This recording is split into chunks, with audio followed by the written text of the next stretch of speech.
And we are live. It's Dr. J here in the house with Evan Brand. Today, we're going to be chatting about the top 5 reasons you are losing muscle mass. This is really important, right? If you're losing muscle mass, it's going to be essentially an all-cause predictor of mortality, increased mortality. So we got to make sure that we're keeping our muscle mass and or improving our muscle mass, especially as we get older. We need good muscle to support and stabilize our body so we don't get hurt, we don't slip, we don't fall, we don't get injured, we don't slip a disc, so to speak. So we have to make sure that we are keeping our muscles strong and functional. Evan, how are we doing today, man?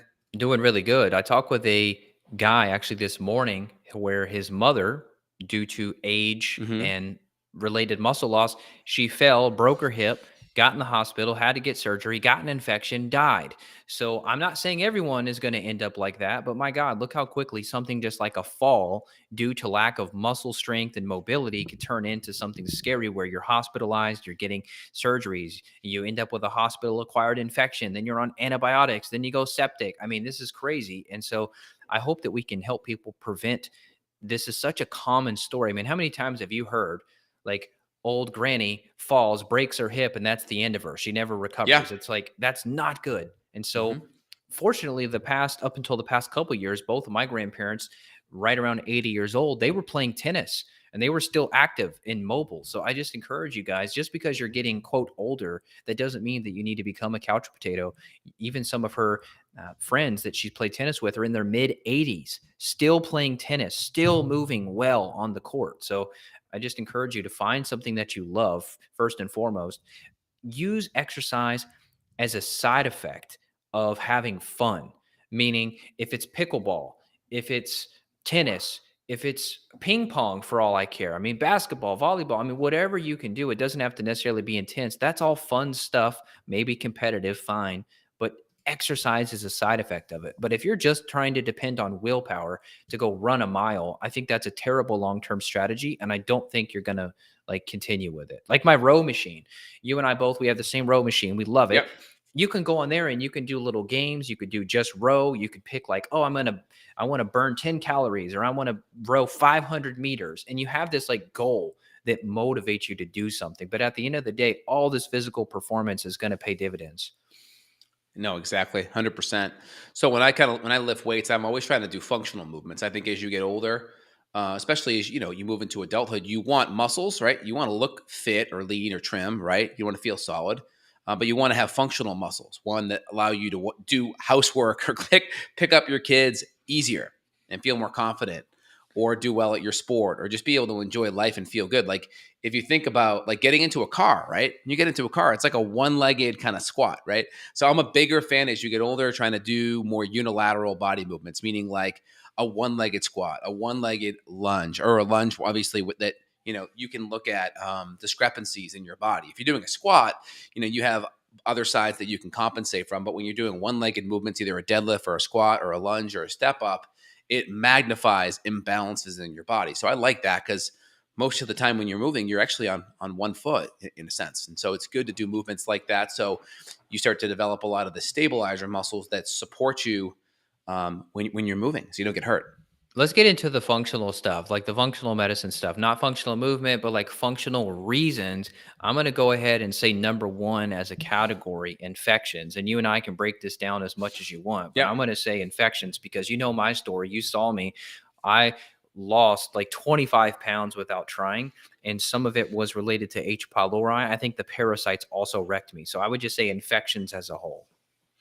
Yeah. So when you have inflammation in the gut, right, it could be caused by infections like a parasite, like Cryptosporidium, Giardia, Blasto, H. pylori, bacteria in that category, SIBO, general dysbiosis, bacteria imbalances, right? It can create inflammation in the intestinal tract, right? Whether it's small intestine, large intestine. If you look at where these nerves sit on the spinal column, they sit in the lower thoracic to lower lumbar spine. Let's say T10 through L5 or so, maybe even S1. And when you have inflammation in the intestines, it's on a two-lane nerve root highway from your intestines to your spine back to the muscle, right? So we have what's called a viscerosomatic reflux. So viscero means organ, somatic means muscle. So inflammation in the organ can actually take that signal of inflammation, put it on that two-lane highway to the muscle, and it can actually create that muscle to shut down or not be fully facilitated or active. And so inflammation in the intestines can cause that. Now, women know this. Just think about, the average woman that has PMS and has PMS symptoms of back pain. Well, it's not back pain, it's their ovaries having inflammation or hormonal imbalance that's then refluxing to the muscle, right? Visceral organ somatic muscle. So women know that if they have PMS, or if you ever had a gallbladder issue, you feel it in your shoulder. If you have appendicitis, you feel it in that lower right hip quadrant, right? If you have a heart attack, you feel it in the jaw, down the left side, down the left arm. So we know there's this organ muscle connection. And so a lot of people can have muscle issues because their core and their back gets very weak due to inflammation in their intestinal tract. And the more inflammation there is, the less likely you're going to want to lift and want to put resistance on your body, because you're just more inflamed and you're more likely to get hurt and injured. Yeah. So if you, Matt, now, not all people lose weight. You and I've seen many women who gain weight magically 20, 30, 40, 50 pounds. Sorry, ladies. Sometimes it happens that way to where you gain weight due to infection. But for me, and I've seen other men the same, you lose weight. So I don't know. I would just say this: any fluctuation, whether it's weight gain, including muscle loss. So you could gain weight and still lose muscle, right? You could gain body fat and lose muscle. So whether it's a significant, let's say 10, 20 pounds or more weight loss or weight gain with no explanation, I would definitely look into the gut, start looking for infections. And as you mentioned, the strength is important, and people don't want to get strong if they feel like crap. And so for me, luckily, my gut's much better. And now I feel good with resistance training, whereas before I was just so depleted. So let's go into reason number 2. I'm going to say nutrient deficiencies. Now, this ties directly into infections, right? Because in the case of H. pylori, if it's reducing stomach acid, now if you're eating this good grass-fed steak, you're not really getting as much nutrition from that. And so these nutrient deficiencies compound over time, because if you don't have the amino acids being cleaved off the meats to produce muscle mass, that also creates a big problem. So nutrient deficiency, and we could go any direction you want with this. Even vegetarians, vegans, we could talk about the deficiencies there and how they're going to have trouble with muscle mass. Yep, 100%. So, of course, if we have vegan, vegetarian, we're not going to get enough carbohydrate, we're not going to get enough protein typically. Or if we get enough protein, right, let's look at the combination of rice and beans, which is a pretty common one. Well, you end up getting 70 grams of protein to 15 grams or so of carbohydrate. So you get a lot of carbohydrate. Now, if you're not that active or you're more insulin resistant, most people are going to need probably a minimum of half their body weight in ounces of protein. So if you're like 200 pounds, that's 100 grams of protein. Well, do the math. If you're getting 15 to 20 grams of protein per 70, 75 grams of carbs, that's, 75 times 5, you're looking at like 350 to 400 grams of carbohydrate. Now, obviously you can fix some of that by doing like a protein shake, like pea protein or hemp protein. You can fix some of that. But again, you're still relying on artificial sources, not whole food sources. Now, the benefit of animal products is you're going to get all the protein, none of the carbs, and you typically get their grass-fed and pasture-fed. You're going to be getting excellent, good fatty acids along with it, and you won't be getting a lot of the excess omega-6 fatty acids like you're going to get on the vegetarian, vegan side. So you have this nutritional density that you get on the animal side, which is wonderful. And as long as we're choosing, avoiding the factory farm, we're doing grass-fed, pasture-fed, you're going to be in great shape. And the next thing after vegan, vegetarian is low stomach acid. So if we have achlorhydria, low stomach acid, and that typically connects with low enzymes too, we may have a hard time breaking down a lot of that protein. So I know when you had some of your gut infections years ago, I think you had Cryptosporidium, Giardia, H. pylori. That's it. The three amigos, right? And so when you had this gut infection, you also had lower stomach acid, lower enzyme levels. So supplementing the enzymes and the acids so we can break down those amino acids, and then also adding in or cutting out the bugs is helpful. And then sometimes adding in some amino acids in a free form can be helpful, because 40% of the energy that you get from the protein actually goes into digesting the protein. It's like having a credit card with a 40% transaction fee, right? Very expensive. So there is some benefit by doing amino acids. It's already broken down, but we still want to make sure the whole food is dialed in and that we're getting enough. We're getting access to the whole food nutrients via hydrochloric acid and enzymes too. Yep. All right. Moving on to another cause here. And this is inspired by a comment here from Teresa. She said that she has muscle wasting from mycolitis. So we could just say any gut issue, and that would include autoimmune gut issues, right? So colitis, or what's called pancolitis, would be the whole colon, even celiac, Crohn's. I mean, any of these autoimmune gut issues, oftentimes that's going to create a lot of muscle wasting. That ties directly into what we just said, though, which is nutrient deficiencies and infections. A lot of these people with major gut issues like this, there's usually a trigger. Now, in the case of like celiac, obviously, that may or may not have a parasite infection involved, but this is still part of the equation, and we can use gut healing nutrients to work on this. You can put some of this stuff into remission, but what I don't want people to do is like eat clean all week and then they go eat garbage on the weekend. Correct. Yep. No, 100%. And so, of course, if you have colitis, right, whether it's microscopic or ulcerative colitis, it's an extreme irritable bowel disease, you got to look at the foods. And then sometimes the foods could even be in vegetables. It could be in the oxalates, the phenols, the salicylates, the FODMAPs. So sometimes even healthy foods on paper could be problematic. And then, of course, the grains and the dairy and the refined carbohydrate and the omega-6 fats, of course, those, right? So getting the inflammation via food is super important. We talked about dysbiosis. We talked about SIBO. H. pylori, of course, is super common because H. pylori is notorious for lowering stomach acid. And so, of course, if we're just taking stomach acid and enzymes and we're not fixing the H. pylori, that may not get to the root cause. So if we're taking supplements like hydrochloric acid or enzymes or biosupport, we also got to make sure we're getting to the root cause of any additional bugs that could be present. And if we're chronically stressed, like the adrenals, if we're in sympathetic fight or flight, the sympathetic fight or flight nervous system tends to be more catabolic than anabolic. So anabolic is building back up, healing, recovering, getting stronger. Catabolic is breaking down. So if we're in this fight or flight state, our bodies always tend to be, running versus building and growing. And so if you're catabolic from the adrenals being overactive with cortisol, that's going to make it hard to build muscle. You're going to be breaking down the muscle instead, making glucose out of it.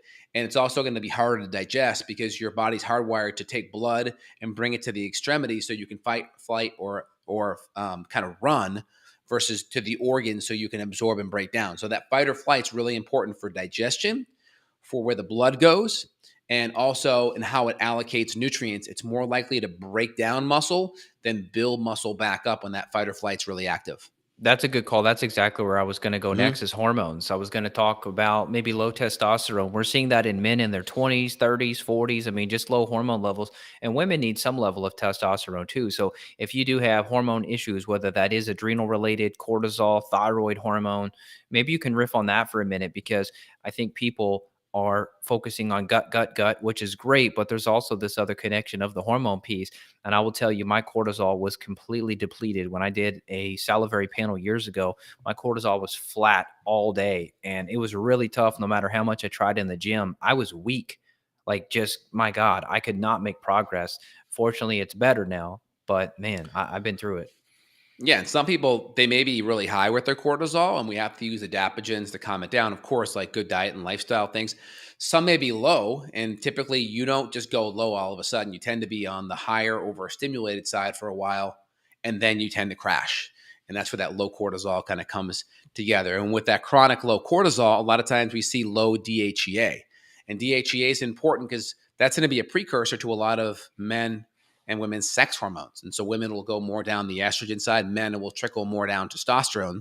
These are both anabolic hormones. And so if we have lower DHEA, that tells us the adrenal issues that are going on are more chronic, and DHEA will go downstream to more of these anabolic building up type of hormones. So very important to take a look at your DHEA because that could tell you if you're in a more catabolic inflamed place. And also too, if you do exercise, I get it if it's like your first couple of movements, it's like a new exercise kind of thing. You may be a little bit sore because it's new, but you shouldn't be overly sore after your workouts. If it's a new thing, fine, or it was really, an acute hard workout, but in general, you shouldn't be overly sore, more than 2 days or so later. You really shouldn't. You should still be able to function. Like maybe you feel it, like it feels like you did something, but it's not overly sore. If you are, and it was a reasonable amount of exercise, it wasn't like you did too much, you're probably in a more catabolic state. And it's also, you could be over exercising too. So you got to make sure you're not over exercising. Yeah, or I'm thinking like, what about a lactic acid buildup due to gut bacteria or a mitochondrial issue due to some sort of toxin where they're just depleted, they're not recovering well, they're not performing well. So maybe not directly related to muscle mass, but I think mitochondrial issues could be something to look into. You and I measure this and look at this on an organic acids test, and we often find a lot of issues. I mean, we're in a toxic world with a lot of chemicals, metals, pesticides, and so these things damage the mitochondria, which to me would directly impair your ability to perform. Is it directly reducing muscle mass if your mitochondria are damaged? I'm not sure on that. I'm sure we could look into it, but it makes sense. Yep, absolutely. So a couple different types of ways you can build muscle, right? We talked about resistance training. Resistance training is obviously going to be my favorite, right? So we can do resistance training that kind of acts like cardio. So if we do, let's say, 3 or 4 movements back to back to back to back, that kind of acts like cardio. Like for instance, if I do like bicep curls, right? This is resistance training. You're probably not going to see a big bump in your heart rate with just bicep curls, right? So there's resistance training where you're not getting a cardio effect, and it's resistance training where you're actually getting a cardio effect. So just like people think cardio, like, oh, I'm on a treadmill, that's cardio. It's like, well, no, you can do exercise that's resistance and still have a cardio effect. So if I just did like bicep curls or tri extensions, probably not a big cardio effect. Now, if I did like bicep curls and then I paired that with the next exercise of, let's say, being kettlebell swings, right? And then the next exercise being some type of full body row or a lunge, you can see how you start getting more muscle groups involved, your heart rate starts to go up significantly. So that's nice because there's some benefit. If you look at some of the zone 2 exercise theories that are out, with zone 2 exercise, essentially when you're working at about 60 to 70% of your max heart rate. So if you're at like, typically around, if you're like max heart rate for most people in their 40s or so will be like maybe around, usually it's 225 minus your age. And so if you're like 40, that's like what? 225 minus 40 would be like what, 185. And so you do 185 times 60 or so. That should give you 185 times 60. Then you're around like typically around 120 or so for your heart rate. So they want you to stay around 120 for about 30 minutes. Now, you may find that you can kind of have that zone 2 type of benefit while you're actually doing lifting. If you kind of do it in a circuit fashion and you choose movements that are more compound, you may find your heart rate stays that high. Now, the benefit of zone 2 is you get this really nice drop in your resting heart rate. So there's a lot of people that are reporting a lot of their data from like their Fitbits or their Oura rings where they just have a significant drop in the resting heart rate that they wouldn't necessarily see for like interval training, or I'm sorry, like a type of like a Tabata training where you're like high intensity low, right? So this kind of steady state thing for 30 minutes, could have some cardiovascular muscle benefits. And you may also be able to get some of that if you do circuit movement. So you can, get one of these Fitbits and measure your heart rate while you're doing it and see if you can stay around 120 for that 30-minute phase. That kind of puts you in that zone 2 category around 120 or so. Very cool. There was a comment in here from Selena. What about muscle wasting with chronic Lyme? Yeah, 100%. Unfortunately, I've dealt with Lyme and co-infections from many tick bites over the years, and that's a big, big factor because Lyme loves collagen.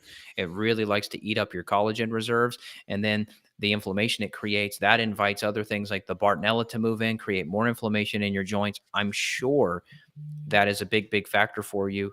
I think you can get better from it. I've certainly gained muscle mass, even with the infections. I would still throw it in the infection category, though. I think the gut infections are a big one too. So don't go all in on Lyme and forget about the gut bugs. Because if you've got H. pylori, I think that's a bigger smoking gun for your digestion. Lyme could still wreck you and cause you to lose muscle. I know one of the girls that I used to work with, I saw her recently at a park, and she was so skinny, skeleton skinny, and she's had Lyme for like a decade. So I know it really affected her in that way. But I do think some of that is reversible if you work on the bugs and get your gut better. Yeah, and also people that have Lyme, it's very rarely just Lyme. It's like Lyme, but then they have like a ton of dysbiosis, really poor digestion. So it's usually people are already in this kind of not so great state, and then Lyme comes in there and is the straw that breaks the camel's back. And because it was the thing that pushed them over the finish line, they just look at Lyme as being the culprit for all of it. And therefore, if they Yeah. think it's all, then all they do is focus on that one thing because they think, oh, well, this is the root cause because this is what happened when everything went sideways. And they get myopically focused on just that. And then they're on these crazy herbal uh, antibiotic protocols for years and they don't fix the other thing. So still get back to the basics with your digestion, with your, addressing the guts, really addressing all the stressors, the adrenals, make sure all of that's kind of dialed in. Also, how did you do with collagen? I mean, I found collagen is just great for building up that connective tissue because even like in today's day and age, we're getting a lot of muscle meat from our protein source. We're not getting enough of our connective tissue or skin or hide or those type of things like the soups and bone broths probably our ancestors used to do. We're not getting a lot of those amino acids, which are really important for connective tissue. I do good with it. I do it every day. I do a collagen Good. protein every day. So it helps, man. I don't have any elbow problems anymore. My knees are better. So I like my joints are like so much better. I'd say my skin is probably better. Hopefully that's helping with the muscle too. She commented that she did have Bartonella and Babesia. So yeah, that's a triple whammy. I mean, you got to keep working on it. I'm not a fan of the antibiotics. So this is a topic for another podcast, but you had mentioned that you were doing antibiotics and that typically causes the Lyme to go into like a cyst form where it hides from the immune system. And a lot of people rebound and relapse on that. So I prefer herbs. Yeah, and also if you go look at all of the antibiotic side effects, they all match Lyme as well. Oh my And God, so I know. and so it's like joint pain, fever, malaise. And so there's like you see a lot of these conventional, or I should say more natural minded medical doctors like, oh, that's just herximing. That's it's like, but it's like you literally are giving something that has the same side effects of the disease you're trying to treat. And so that's why we tend to like herbal treatments that are more gentle and we're trying not to herx and we're trying to kind of choose a low dose of herbs that are going to allow us to support the immune system, still have an antimicrobial benefit. We're still providing a lot of antioxidants and nutrients in the herbs, which is the benefit of the herbs. And they don't cause as much mitochondrial damage while we work on everything else. So we're still not going to ignore everything else. And we're going to find a treatment that makes sense and doesn't make you feel sicker and have this self-fulfilling prophecy of the side effects actually match the disease that you're taking. No joke. Yeah. I mean, we do a whole podcast. Let's do one sometime on this. But she said that she was tired of antibiotics. It's been 3 years. So, yeah, I mean, that is affecting your gut, which is affecting digestion. We know antibiotics damage the mitochondria. So, if someone had muscle mass and they had done antibiotics, obviously you got to look at the gut. So, I would recommend that you do a stool panel, do an organic acids, try to uncover it. Somebody said I look like Arnold Schwarzenegger with the beard. I hope that's a compliment. Thank you. Yeah, there you go. I like it. Very good. So I hope this helps everyone out of the gate here. I mean, just kind of like start from the basics. Like, all right, so to keep your muscles strong, you have to have one, not be stressed, right? So not put yourself in a catabolic state. So think of like your adrenals being in overdrive. Think of like good sleep, good hydration, good food, allowing yourself to be in a parasympathetic nervous system state, deep nasal breathing, right? Appreciation, gratitude, right? Make sure we have good digestive support enzymes, HCl. We're eating a really healthy, anti-inflammatory, nutrient-dense, low-toxin template. Again, I have some patients that have autoimmune conditions where they have to be even more carnivore because they're really sensitive to the plant nutrients. Then after that, looking at all the bottlenecks that could be absorbing things or causing absorption problems in the gut, right? Like Evan mentioned, Evan had the three amigos, right? Giardia, Crypto, and H. pylori.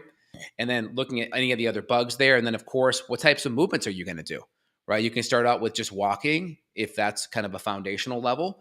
Then you could start off with some type of a, circuit training, picking 3 or 4 movements and going back to back to back. You could do some kind of a zone 2 cardio thing where you do about 30 minutes or so at 120 beats per minute.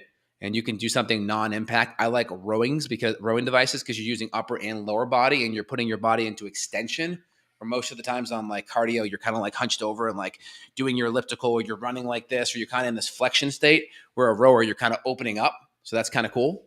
So those are a couple of tools, to stimulate the muscles and to make your heart work as well as make your muscles work. I love the rower. Hiking too. I mean, hiking's so easy, Yep. but Hiking's great. I really love it because there's a lot more variability in your movement as compared to walking on a flat surface. So I'm having to like bring my leg up more to go over that rock, to go over that tree root. Like it's a lot more leg Yep. involved than a flat surface. So I Yep. love it. As long as I'm not getting a tick bite, I'm happy in the woods. Yeah.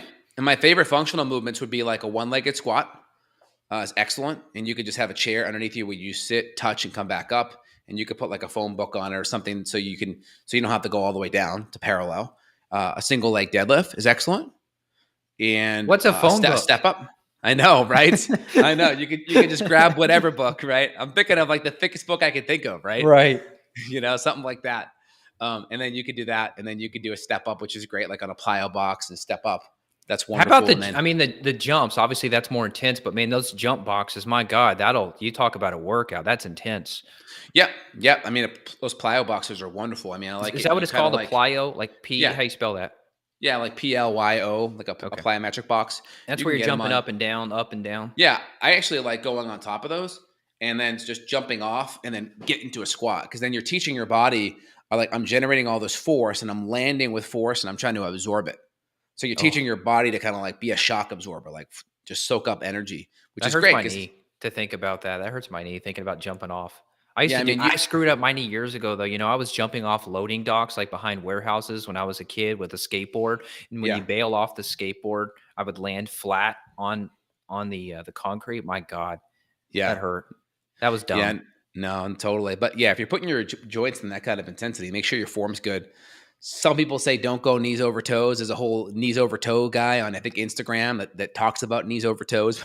But if you do that, just make sure your form's good and you're not causing inflammation. Make sure you have enough protein and collagen amino acids on board as well, so you're dialed in. Yeah, and if you need help, please reach out. We work with these issues all the time. We'll help you investigate what's going on. You may have this root cause, you may have that root cause, you may have multiple root causes, but we're happy to help find the puzzle pieces because you can't fix what you can't find. So that's where we come in. We're happy to help you with this issue. If you want to reach out clinically, we work around the world with people. We'd love to help. You can reach out to Dr. J directly at justinhealth.com. And there's consults available everywhere. Lab testing, we can get it to your door. It's no problem. If you'd like to work out with me, not physically, but work out with the labs, let's do it. Evanbrand.com. So justinhealth.com, evanbrand.com. We're happy to help.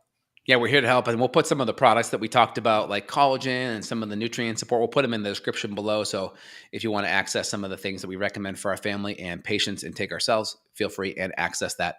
All right, guys. Hope you have a phenomenal day. Take care, y'all. Peace. See ya. Bye bye. Bye.